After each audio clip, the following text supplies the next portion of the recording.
Bom dia! Lindo, maravilhoso e abençoado dia na presença de Deus. Hoje estamos no dia 555 do Projeto Bíblia para Iniciantes e vamos começar mais uma epístola de Paulo, mais uma carta do apóstolo Paulo e agora aos Colossenses, né? Terminamos, né, ontem o Evangelho de João e hoje começamos Colossenses e vamos até o final da Bíblia, até Apocalipse, amém? Bom, explicar um pouquinho aqui o contexto, né, dessa carta. Paulo, por incrível que pareça, ele não foi a Colossos, né? O nome da cidade é Colossos. Quem pregou, quem levou o Evangelho a essa cidade foi Epáfras e Timóteo, e ambos haviam sido evangelizados por Paulo, né? Então é um fruto do fruto, né? Aquele fruto que permanece, né? Então Paulo foi usado na vida de Epáfras e Timóteo e eles foram em Colossos e começaram ali, levaram as boas novas, levaram o evangelho e a igreja começou a crescer. Era uma igreja mais predominantemente formada por gentios, ou seja, por não judeus, né? E alguns poucos judeus estavam nessa igreja, mas eram alguns da elite, judeus da elite, né? Então, o que acontece? O próprio Epáfras esteve com Paulo na prisão em Roma, né? Paulo escreveu essa carta, ele estava na prisão, uma prisão domiciliar em Roma, nos últimos dias da vida dele, né? E Paulo ficou sabendo de algumas coisas, né? E ele decidiu escrever essa carta para animar as pessoas da igreja de Colossos e também exortar, né? Fazer algumas admoestações, algumas exortações, né? Alguns direcionamentos, né? Como era uma igreja nova que estava crescendo, né? O próprio Epáfras e Timóteo eram ministros lá dessa igreja, né? Eram pastores dessa igreja e Paulo, né, com a autoridade dele, né, que escreveu essa carta. Então vamos lá. Capítulo 1, versículo 1 diz assim: Paulo, apóstolo de Cristo Jesus, por vontade de Deus, e o irmão Timóteo, aos santos e fiéis irmãos em Cristo que se encontram em Colossos. Graça e paz a vós outros, da parte de Deus, nosso Pai. Bom, ele começa tratando, né, os irmãos, né, como irmãos e como santos, né, aos santos e fiéis irmãos.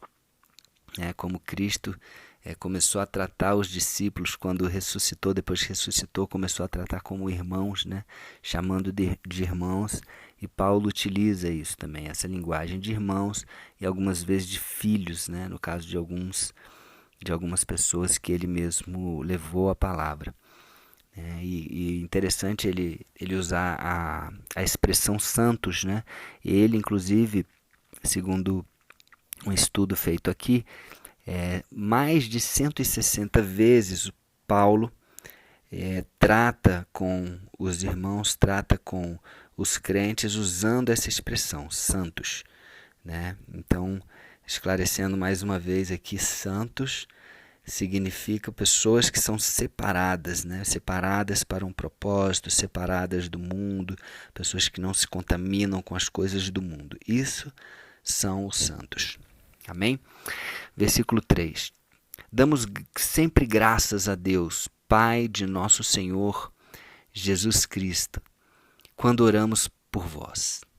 Então ele sempre faz essa distinção também, né, entre Deus, Pai, Jesus Cristo e o Espírito Santo. Sempre damos graças quando oramos por vós outros, desde que ouvimos da vossa fé em Cristo Jesus e do amor que tendes para com todos os santos, por causa da esperança que vos está preservada nos céus, da qual antes ouvistes pela palavra da verdade do Evangelho. Olha que interessante aqui, esses 2 versículos, Paulo fala de fé, esperança e amor, né? Como ele fala lá também em 1 Coríntios 13, né? Falando do dom do amor, explicando o que é o amor, fala que é muito importante que nós tenhamos fé, esperança e amor, mas dos 3, o mais importante, aquilo que vai ficar, é o amor. E aqui ele fala, né? A vossa fé em Cristo Jesus, o amor que tendes para com todos os santos, né? Falando novamente aqui, usando essa expressão novamente, santos, e por causa da esperança que vos está preservada nos céus. Então, tudo isso, né? Qual é o motivo, né, que nós temos fé? Qual é o motivo que nós manifestamos esse amor uns para com os outros? É por causa da esperança, né? A esperança é algo que é importante no nosso coração, né? A esperança da salvação, a esperança de estarmos juntos com Deus no céu, com Jesus, né? Essa esperança nos leva, nos fortalece a fé e nos faz agir em amor. Amém? Então é um tripé: fé, esperança e amor. Precisamos dos 3 enquanto estamos aqui. Quando estivermos juntos com Deus, aí só vai restar mesmo o amor. Não vai mais precisar de fé e nem de esperança. Então, versículo 6. Então, da qual ouvistes pela palavra da verdade do Evangelho, que chegou até vós, como também em todo o mundo está produzindo fruto e crescendo. Tal acontece entre vós desde o dia em que ouvistes e entendestes a graça de Deus na verdade. Olha só, quando eu e você, quando nós, como santos, como parte da igreja, nós ouvimos e entendemos a graça de Deus. O que é a graça? É o favor imerecido. Quando nós ouvimos e entendemos e nos rendemos a isso, a graça de Deus, porque não merecemos, é pela graça. Na verdade, o que acontece? Nós automaticamente produzimos frutos. Nós crescemos. Crescer e contribuir, né? Crescer internamente e produzir frutos, né? Interno e externamente também. Crescendo e contribuindo. Amém? Muito forte. Versículo 7. Segundo fostes instruídos por Epáfras, Epáfras, como eu já falei aqui, que foi exatamente quem levou primeiramente o Evangelho para Colossos. Nosso amado conservo, e quanto a vós outros, fiel ministro de Cristo. Então, quanto à igreja de Colossos, o próprio Epáfras, dizendo Paulo aqui, que é um fiel ministro. Então, ele era uma pessoa que estava ali na igreja, em Colossos, ministrando a palavra, pastoreando a igreja. Versículo 8 para a gente fechar hoje. O qual também nos relatou do vosso amor no Espírito. Amém? Então Epáfras veio trazer as notícias, veio falar coisas boas, relatar coisas boas da igreja em Colossos, mas também algumas coisas que ele relatou e que precisava aí da exortação, do conselho, da sabedoria de Paulo, que ele pediu para Paulo provavelmente escrever essa carta. O Paulo decidiu escrever essa carta e enviar, inclusive através do próprio Epáfras, que estava em liberdade e Paulo estava na prisão.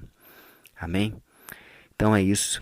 Vamos para mais um livro maravilhoso, abençoado. Esse agora, uma carta escrita por Paulo, e 4 capítulos apenas, mas apesar de poucos capítulos, poucos versículos, muito profundos e com muito aprendizado, como sempre.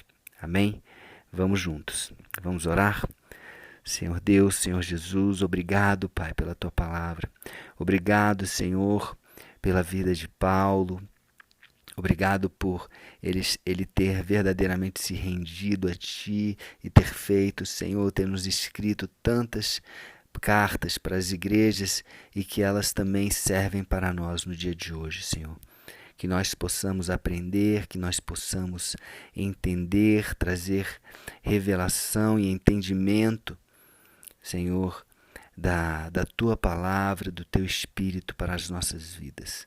Em nome de Jesus, reconhecemos a Ti, Jesus, como Senhor e Salvador de nossas vidas mais uma vez. Obrigado. Amém? Então é isso, ficamos por aqui. Até amanhã, continuando aí a carta aos Colossenses. Um beijo no coração.